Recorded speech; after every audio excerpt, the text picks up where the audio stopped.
लूका का सुसमाचार अध्याय 12 वचन 35 और 36 मैं पढ़ रही हूँ, ध्यान देकर सुनो। तुम्हारी कमरे बंदी रहे और तुम्हारे दिए जलते रहे और तुम उन मनुष्यों के समान बनो जो अपने स्वामी की बाट देख रहे हो कि वह विवाह से कब लौटेगा, कि जब वह आकर द्वार खटखटाए तो तुरंत उसके लिए खोल दे। Hallelujah, hallelujah, hallelujah, hallelujah, hallelujah. प्रभु यीशु बता रहा है, तुम्हारी कमरे बंधी रहे और तुम्हारे दिए जलते रहे। तुम उन मनुष्यों के समान बनो जो अपने स्वामी की राह देख रहा है, स्वामी का इंतज़ार कर रहा है कि कब वो विवाह से लौटेगा, कि जब वो द्वार खटखटाएगा कि तुरंत वह उसके लिए द्वार खोलेगा। Hallelujah, hallelujah, hallelujah, hallelujah. मेरे प्यारे भाइयों और बहनों, प्रभु यीशु ये उसके दूसरे आगमन के बारे में वचन बता रहा है। प्रभु यीशु इंसान बनकर धरती पर आया था 2000 वर्ष पहले। वो इंसान के रूप में धरती पर था और बहुत सारे अद्भुत कामों के द्वारा और स्वर्ग की बड़ी शिक्षा और बड़े वचन सिखाकर उसने ये बात को साबित किया कि वो धरती का नहीं है, वो साधारण मनुष्य नहीं है, बल्कि वो स्वर्ग से उतरा हुआ परमेश्वर का पुत्र है। Hallelujah, hallelujah, hallelujah, hallelujah. मेरे प्यारे भाइयों और बहनों, पहली बार प्रभु धरती पर आया था पूरे मानवता के पापों के लिए क्रूस पर बलिदान करने आया था, मुक्तिदाता बनकर आया था। उसने खुद इस बात का ऐलान किया था कि मैं पापों का दंड देने के लिए नहीं आया हूँ, बल्कि पापों की क्षमा करने के लिए आया हूँ। वो उसका पहला आगमन था जो धरती पर वो इंसान बनकर आया और मनुष्यों के पापों का बोझ और सारा दंड खुद लेकर क्रूस पर उसने बलिदान किया। वो मुक्तिदाता बनकर आया था और इसलिए उसने कहा कि मैं तुम्हें पापों का दंड दिलाने नहीं आया हूँ, बल्कि पापों की क्षमा करने आया हूँ। Hallelujah, hallelujah. तब से लेकर आज के दिन तक, आज हम जुलाई 2022 में है, अभी तक प्रभु मुक्तिदाता है। उसकी कृपा बह रही है, उसका अनुग्रह बह रहा है, पापियों को मुक्ति दे रहा है।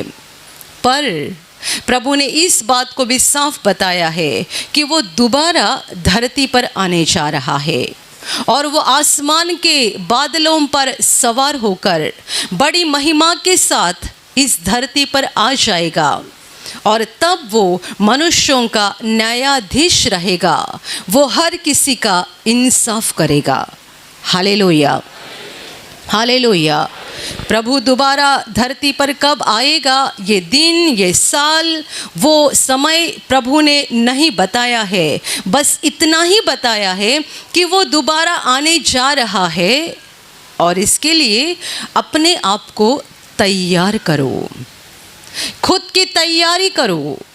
कई बार प्रभु ने ये बताया है कि तैयार रहो, जागते रहो, सावधान रहो, प्रार्थना करते रहो, क्योंकि तुम जानते नहीं है मनुष्य का पुत्र दोबारा कब आएगा।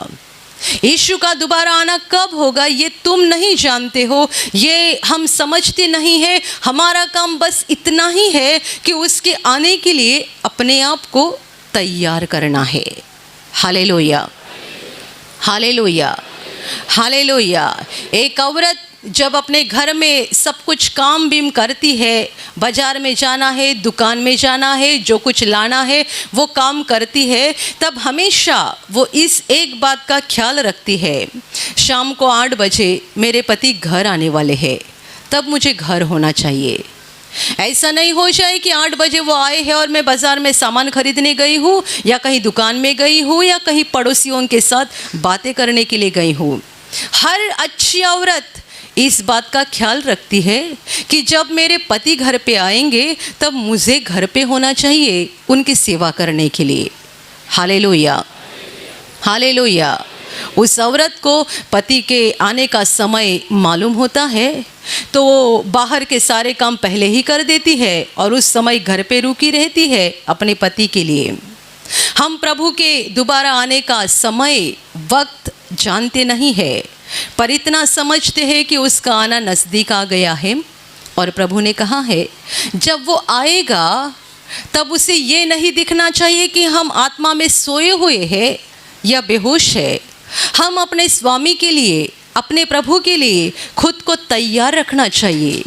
जितने सारे लोग उसको जागते हुए दिखाई देंगे, अपने स्वामी की सेवा करने के लिए जागते हुए होश पर नजर आएंगे, उनको वो उठाएगा और अपने साथ स्वर्ग के अनंत जीवन में लेकर जाएगा। और जो सोए हुए नजर आएंगे, बेहोश हालत में नजर आएंगे, बाद में उनकी नींद खुल जाएगी, बाद में वे होश पे आ जाएंगे और प्रभु से कहेंगे कि हमें भी अंदर लेना। प्रभु कहेगा मैं तुम्हें नहीं जानता हूँ। Hallelujah, hallelujah. इसलिए इन वचन के द्वारा प्रभु बता रहा है तुम्हारी कमरें बंधी रहे और तुम्हारे दिए जलते रहे। इसका मतलब आत्मा में हमेशा सावधान हालत में रहो, आत्मा में हमेशा जागते रहो कि हमारा प्रभु कभी भी आए, जब आएगा वो पाएगा कि मैं तैयार हूँ। उसे ये दिखना चाहिए मैं तैयार हूँ और वो मुझे अपने साथ उठाकर लेकर जाएगा। Hallelujah, hallelujah. आज दुनिया में चारों ओर देखो लोग सोए हुए हैं, बेहोश हालत में है। हर कोई बोल रहा है क्या हो जाएगा, सब कुछ ऐसा ही चलने वाला है। कल गुरुवार बीत गया, आज शुक्रवार आ गया, ये भी बीत जाएगा, कल का शनिवार बीत जाएगा, 2022 खत्म हो जाएगा, 23 आ जाएगा। सालों साल धरती ऐसे ही चल रही है और ऐसा ही चलते रहेगा, ऐसा कितने सारे लोगों का मानना है। और इसीलिए वे सोए हुए बेहोश हालत में जीवन जी रहे हैं, ना परमेश्वर की ओर मुड़ रहे हैं, ना परमेश्वर के साथ अपना रिश्ता ठीक कर रहे हैं, ना मनुष्यों के साथ अपना रिश्ता ठीक कर रहे हैं, क्योंकि उन्हें ऐसा लगता है कि सब कुछ ऐसा ही चलते रहेगा। Hallelujah, hallelujah, hallelujah. वह दास जो ऐसा सोचता है मेरा स्वामी बहुत दूर गया हुआ है, उसे आने में बहुत समय लगेगा और वो आराम से खाएगा, पिएगा, सोएगा, मज़ा करते रहेगा। जब उसका स्वामी वापस आएगा, दरवाज़ा खटखटाएगा, कोई खोल नहीं रहा है क्योंकि अंदर उसका दास शराब पीकर सोया हुआ है। उसे लग रहा था कि मेरा स्वामी आने में बहुत समय है, वो बहुत दूर गया है, जल्दी नहीं आएगा। जब ऐसा कोई दास स्वामी को दिखाई देगा तो स्वामी क्या करेगा? यीशु पूछ रहा है बताओ स्वामी क्या करेगा? उसको अंधकार में डाल देगा, यानी नरक में फेंक देगा। और धन्य है वह दास जो स्वामी के दरवाज़ा खटखटाने के बाद तुरंत आकर दरवाज़ा खोलता है।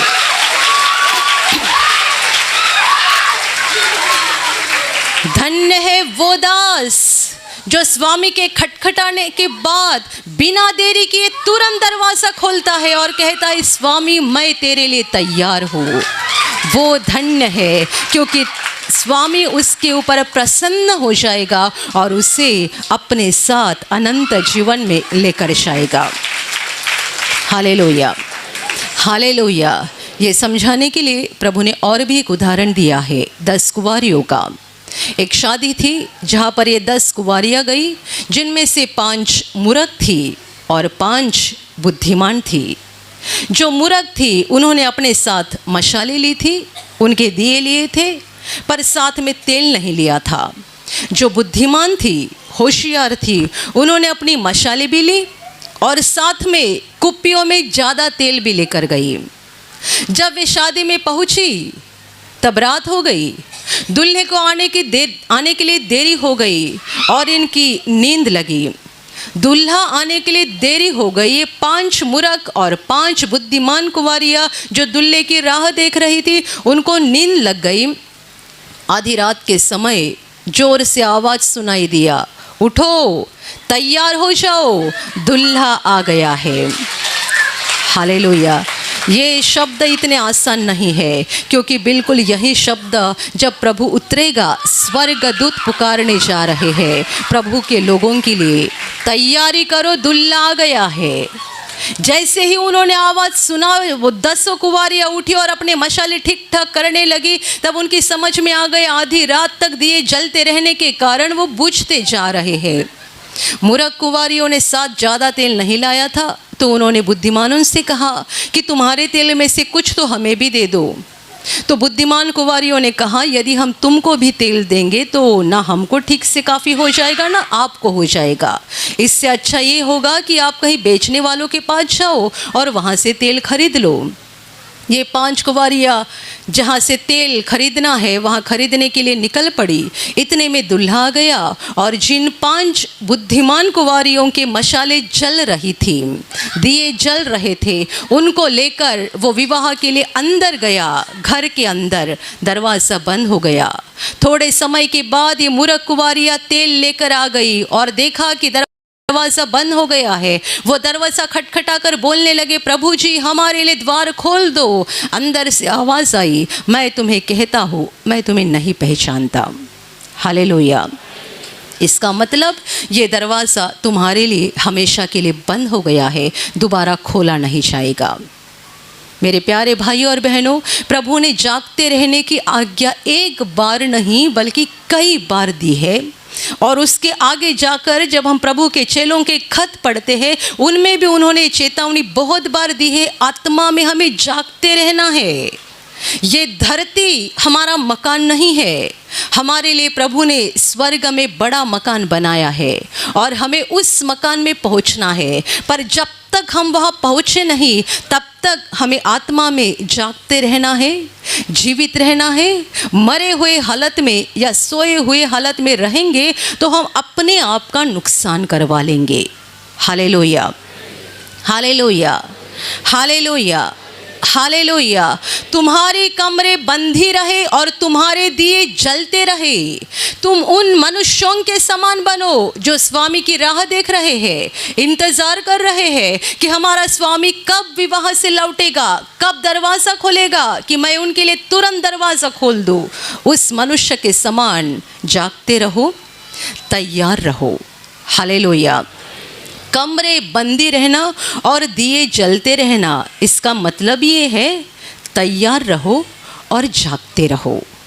कंबर बंदी रहना, इसका मतलब विश्राम नहीं करना बल्कि तैयार रहना। दिए जलते रखना, इसका मतलब सोना नहीं। हम दिया कब बुझाते हैं?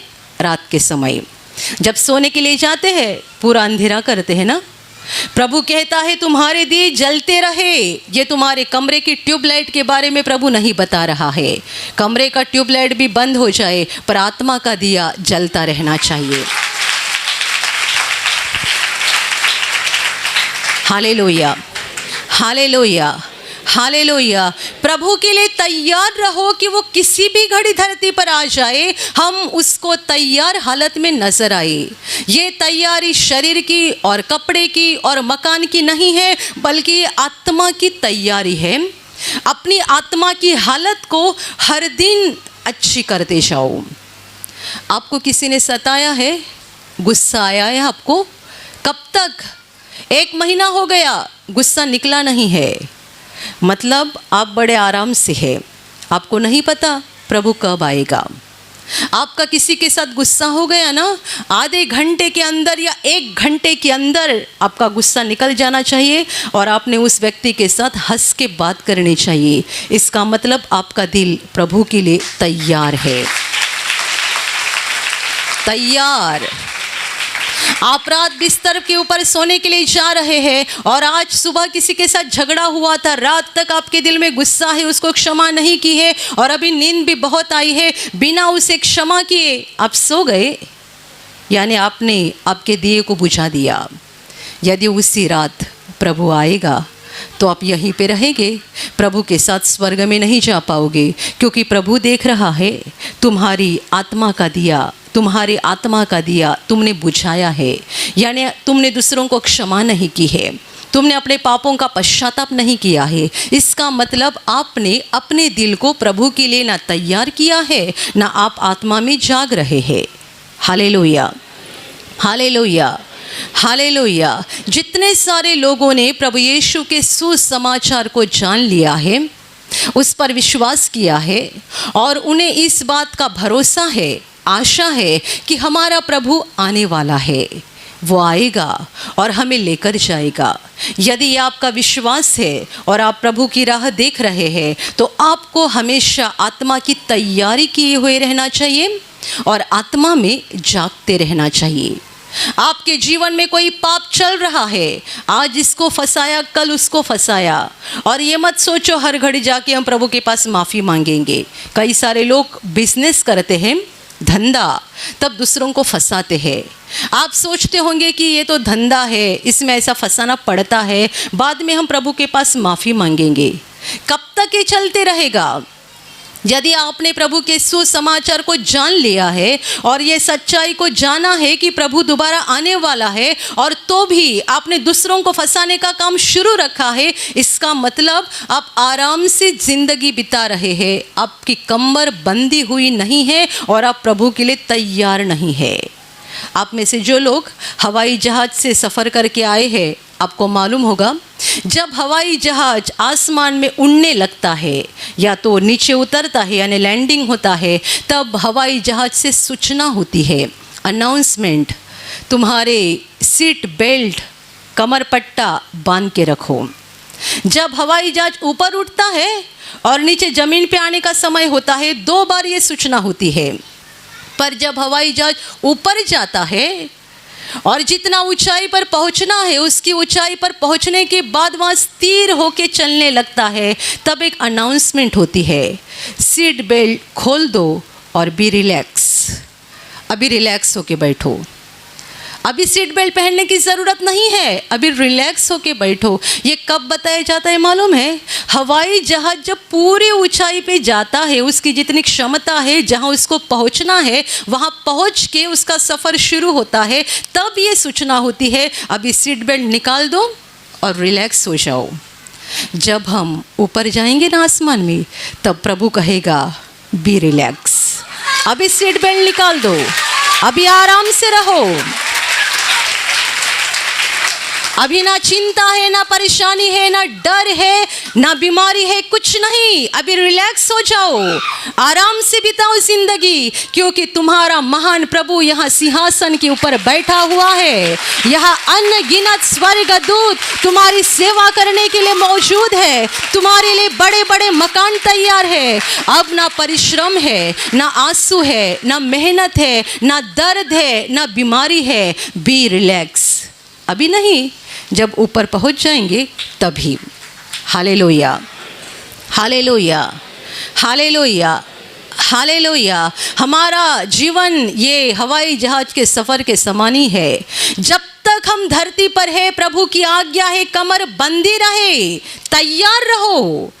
कभी भी शैतान का हमला हो जाएगा, आत्मा में जीवित रहो। कभी भी प्रभु आ जाएगा, आत्मा में सावधान रहो। ऐसी तैयारी करो कि प्रभु जब आएगा तब हम बड़ी खुशी से बोल सकते हैं, मेरा प्रभु मुझे लेने के लिए आ गया, मैं तैयार हूँ उसके साथ अनंत जीवन में पहुँचने के लिए। Hallelujah, hallelujah, hallelujah. आराम का जीवन तो हमारे लिए प्रभु ने पहले ही रख दिया है। एक बार अनंत जीवन में पहुँचे कि ना मेहनत है, ना काम है, ना पसीना बहाना है, ना कोई दर्द है, कोई परेशानी नहीं है। पर जब तक धरती के अंधकार में रह रहे हैं, हमें सावधान रहना है, हमें तैयारी करनी, हर दिन अपने दिल को साफ करते रहना है। अभी बारिश का मौसम चल रहा है तो सब गाड़ियों के सामने और कुछ गाड़ियों के पिछले भाग में ही कांच के ऊपर वाइपर लगा हुआ है, बार बार पानी को निकालने का काम करती है। वैसे ही ब्रदर हमेशा बताते थे, आपके दिल के ऊपर एक वाइपर लगा के रखो, गुस्सा आ गया फटक से निकल जाएगा, गुस्सा आ गया निकल जाएगा, किसी के लिए नफरत की भावना आ गई निकल जाएगी, किसी के लिए जलन पैदा हो गई निकल जाएगी। ऐसा वाइपर बिठाओ कि कोई भी बुरी भावना दिल के अंदर रुकेगी नहीं, जैसे ही आती है फटाक से निकल जाती है, जैसे ही आती है फटाक से निकल जाती है। आप जानते हैं ये वाइपर क्या है? ये पवित्र आत्मा का सामर्थ्य है।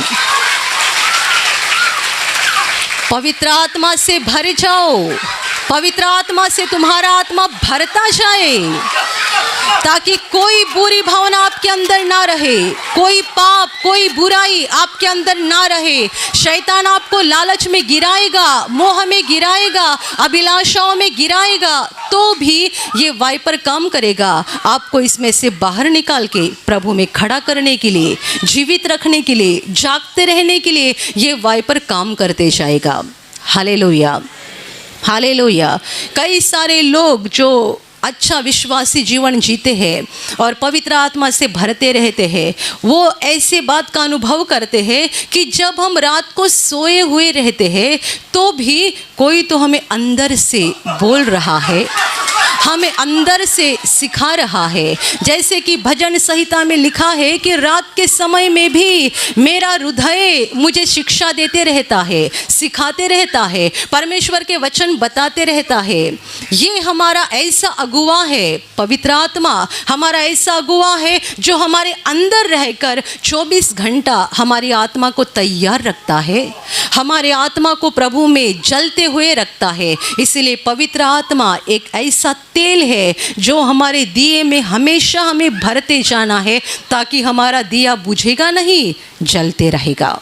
Hallelujah, hallelujah, hallelujah, hallelujah. मेरे प्यारे भाइयों और बहनों, कई सारे लोग सालों साल विश्वासी जीवन जीते हैं और कहते हैं कि मैंने प्रभु के ऊपर बड़ा विश्वास किया है और मुझे मालूम है मैं स्वर्ग में जाने वाला हूँ, मैं स्वर्ग में जाने वाली हूँ। ऐसा वे बोलते तो ज़रूर है, पर सच्चाई में उनके काम, उनका चाल चलन, उनका बर्ताव ऐसा रहता है कि वे आत्मा में सोए हुए हैं।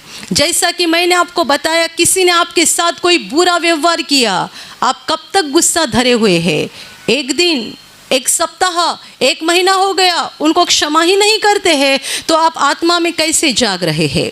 आपने कमर को कैसे बांध के रखा है? आप बिल्कुल तैयार नहीं है। आप आपके धंधे में या और किसी हिस्से में दूसरों को फंसाते हैं, लुटाते हैं, क्या आपने बंद कर दिया है? आप सोचेंगे मैं प्रभु के पास माफ़ी मांगूंगा। हर बार ये नहीं चलेगा, एक बार, 2 बार, 4 बार प्रभु आपको कुछ मौका देगा, पर बार बार नहीं चलते रहेगा, क्योंकि हम अपने आप को फंसाते हैं, परमेश्वर को नहीं फंसा सकते हैं। वो महान परमेश्वर चाहता है कि हम अपने ज़िंदगी के सारे पापों को छोड़ दें, हम पश्चाताप करें, यानी अपने दिल को पूरी रीति से बदल दें, और जैसा वो परमेश्वर पवित्र है वैसे हम भी पवित्र बन जाए, हमारा जीवन उसके समान पवित्र बन जाए, शुद्ध बन जाए, ये उसकी इच्छा है। Hallelujah, hallelujah, hallelujah. कई सारे लोगों को प्रार्थना करना या बाइबिल पढ़ना इस बात का बहुत कंटाल आता है, आलस आता है। शुरू में अच्छे से प्रार्थना करते हैं, बाद में ऐसा होने लगता है कि प्रार्थना करते बैठते हैं तो नींद आती है, बाइबिल पढ़ने लगते हैं नींद आती है। और कई लोगों को शैतान यहाँ फंसाता है कि उनके सामने इतने सारे कामों को लाकर रख देता है ना, कि वो सोचते हैं पहले मैं एक सारे कामों को ख़त्म कर देता हूँ, फिर मैं आराम से प्रार्थना कर सकता हूँ। कितने सारी बहनों के साथ होता है, पहले सारा घर का काम ख़त्म कर देती हूँ, फिर प्रार्थना के लिए बैठूँगी। घर का काम रात तक ख़त्म नहीं होता है, चलते ही रहता है, चलते ही रहता है। और जब ये रात को काम ख़त्म होता है तब शरीर ऐसा थक जाता है कि लगता है आज प्रार्थना नहीं किया तो भी चलेगा, कल करूँगी, आज काम बहुत ज़्यादा था ना, इसके लिए आज प्रार्थना नहीं हो पाई तो कल प्रार्थना करूँगी। कल प्रार्थना करने की कोशिश करते हैं तो शैतान और काम बढ़ाते जाता है, और काम बढ़ाते जाता है। फिर भी उनका वही सोच होता है, पहला काम ख़त्म कर देंगे उसके बाद प्रार्थना करेंगे। प्रार्थना करने के लिए समय होता नहीं है, और जब समय होता भी है तो शरीर ऐसा थक जाता है कि प्रार्थना करने का या बाइबल पढ़ने का मन नहीं होता है। आप जानते हैं शैतान आपको प्रार्थना करने के लिए और बाइबल पढ़ने के लिए क्यों रुकाता है? क्योंकि जब आप प्रार्थना करते हैं तब आप परमेश्वर के करीब आते हैं। जब आप बाइबल पढ़ते हैं तब वचनों को अपनी आत्मा के अंदर लेते हैं, और जितने परमेश्वर के वचन अपनी आत्मा में जाते रहते हैं उतना शैतान का राज्य खत्म होना शुरू हो जाता है। Hallelujah, hallelujah. इसीलिए लोगों को प्रार्थना करते समय नींद आती है, बाइबल पढ़ते समय नींद आती है, कई लोगों को ऐसा प्रवचन सुनते समय नींद आती है, सिनेमा देखते समय नींद नहीं आती है, मोबाइल पे गेम खेलते समय नींद नहीं आती है। लोग देखो रात को 2 बजे 3 बजे कई लोग भोर तक मोबाइल में गेम खेलते रहते हैं, नींद आती नहीं है ना। शैतान कहता है मेरा काम है चालू रखो, ये मेरा काम है चालू रखो, जब तक तुम ये गेम खेल रहे हो ना मेरा फ़ायदा हो रहा है, क्योंकि तुम प्रभु से दूर जा रहे हो। जब तक तुम मोबाइल पे अलग अलग वीडियो देख रहे हैं, कोई सिनेमा सीरियल देख रहे हैं, नींद आती ही नहीं है। आंखें भारी कब हो जाती है? बाइबल पढ़ना शुरू करते हैं आंखें भारी हो जाती है, प्रार्थना करना शुरू कर देते हैं आंखें भारी होती है, प्रवचन सुनना शुरू कर देते हैं आंखें भारी होती है, सिनेमा देखते समय आंखें एकदम हल्की होती है, जैसे कि हमको कभी नींद आएगी नहीं। सिनेमा देखते हैं, सीरियल देखते हैं, मोबाइल में गेम खेलते और कितने सारे व्यर्थ बातों में मशगूल होते हैं, तब नींद आती नहीं है, क्योंकि शैतान कहता है ये करते रहो, ये मेरे फ़ायदे की बात है। जब तक तुम ये करते रहोगे प्रभु के साथ नहीं जुड़ते जाओगे। Hallelujah, hallelujah, hallelujah. आप जो यहाँ हर सप्ताह प्रार्थना में आते हैं, या कोई भाई बहन जो बहुत दूर रहते हैं वो 2 सप्ताह में या 3 सप्ताह में एक बार प्रार्थना में आते हैं, आप जानते हैं कि आप यहाँ पे ना पहुँचे, परमेश्वर के घर में आप ना पहुँचे, इसके लिए शैतान कितनी ताकत लगाता है, कितनी रुकावट लाता है। एक तो आपके शरीर में कोई बीमारी लाएगा, या तो आपको कोई गाड़ी ही नहीं मिलेगी, या तो आपके घर में कोई बीमार हो जाएगा, कुछ ना कुछ वो रुकावटें लाता है, क्योंकि वो कहता है वहाँ मत जाना, मुझे डर लगता है, वहाँ जाओगे तो तुम मेरे राज्य से बाहर निकल जाओगे। शैतान लोगों को प्रार्थना घर तक पहुंचने नहीं देता है। खुद वे घर में प्रार्थना करने की कोशिश करते हैं तो भी रुकावट लाता है, खुद बाइबल पढ़ने की कोशिश करते हैं तो भी रुकावट लाता है, क्योंकि ये सारी बातें हमें आत्मा में परमेश्वर से जोड़ देते हैं, और जितने लोग आत्मा में परमेश्वर से जुड़ जाते हैं वो जागते रहते हैं, उनके दिए जलते रहते हैं। इसका मतलब वचन को पढ़ते समय हम पवित्र आत्मा से भर जाते हैं, प्रार्थना करते समय हम पवित्र आत्मा से भर जाते हैं। जब ऐसी प्रार्थना सभा में आप भाग लेते हैं आप पवित्र आत्मा से भर जाते हैं, और जितने सारे लोग लगन से प्रवचन सुनते हैं वे प्रवचन सुनते वक्त भी पवित्र आत्मा से भर जाते हैं। Hallelujah, hallelujah, hallelujah, hallelujah. मेरे प्यारे भाइयों और बहनों, इसीलिए हमें जागते रहना बहुत ज़रूरी बात है। ये दुनिया का अंत का समय है, और जो भविष्यवाणियाँ प्रभु ने की थी वो पूरी हो रही है। हमें सोना नहीं है, आत्मा में जागते रहना है। बहुत प्रार्थना करो, बहुत बाइबल पढ़ो, प्रवचन सुनते जाओ, प्रभु में बढ़ते जाओ। शरीर के कामों के ऊपर कम ध्यान देना, आत्मा के कामों के ऊपर ज़्यादा ध्यान देना। आज तक हमने शरीर के कामों के ऊपर बहुत ध्यान दिया है और बहुत काम करते जाते हैं, आत्मा को नज़रअंदाज किया है। अब से वैसा मत करो, आत्मा के ऊपर ध्यान दे दो, आत्मा में जागते रहो, क्योंकि हमारा प्रभु जल्दी आने वाला है। वो कभी भी आ जाए, पर हमारी तैयारी ऐसी रहे कि जब कभी आसमान से स्वर्गदूत चिल्लाएंगे उठो, तैयार हो जाओ, दुल्हा आ रहा है, तब हम अपने हाथों को उठाकर बोल सकेंगे हे स्वामी हम तेरे लिए तैयार है। Hallelujah, hallelujah, hallelujah, hallelujah. और अभी प्रार्थना करने का समय है। आप विश्वास करो कि एक पल में प्रभु यीशु आपको छूकर चंगाई देगा। एक पल में वो आपके जीवन का दुख निकाल देगा और आपके आंसुओं को खुशी में बदल देगा, क्योंकि उसके लिए असंभव कुछ नहीं है, अनहोनी बात एक भी नहीं है। प्रभु यीशु आज भी जिंदा है। 2000 वर्ष पहले वो शरीर रूप में धरती पर था, आज शरीर रूप में नहीं बल्कि आत्मा के रूप में है। और दुनिया के कोने कोने में जहाँ जहाँ लोग विश्वास के साथ उसको पुकारते हैं, उसके पास प्रार्थना करते हैं, उन सबों की पुकार को प्रभु सुनता है, उन्हें चंगा करता है, उनके आंसुओं को पोंछ देता है और उनके जीवन को खुशी से भर देता है। आप भी इसी विश्वास के साथ आपके बीमार भाग पर हाथ रखो, और यदि वहाँ हाथ नहीं रख सकते हैं तो अपने सीने पर हाथ रखो। प्रभु यीशु के नाम से इसी क्षण आपके शरीर की सारी बीमारियां निकल जाए। यीशु के नाम से आपके जीवन का सारा दुख निकल जाए। शैतान का हर एक काम आपके जीवन से और आपके परिवार से पूरी तरह से नष्ट हो जाए। यीशु के नाम से, प्रभु यीशु के नाम से शैतान का सारा काम आपके जीवन से नष्ट हो जाए। सारी दुष्ट आत्माओं को प्रभु यीशु के नाम से मैं आज्ञा दे रही हूँ, इसी क्षण इन्हें छोड़कर निकल जाओ और वापस उनमें नहीं आना। इसी क्षण प्रभु का महान सामर्थ आपके ऊपर आ जाए। प्रभु का महान सामर्थ आपके ऊपर आ जाए। प्रभु का महान सामर्थ आपके ऊपर आ जाए। इसी घड़ी पवित्र आत्मा की खुशी आपके दिल में आ जाए, पवित्र आत्मा की शांति आपके दिल में आ जाए और आपका जीवन स्वर्ग की रोशनी से भर जाए।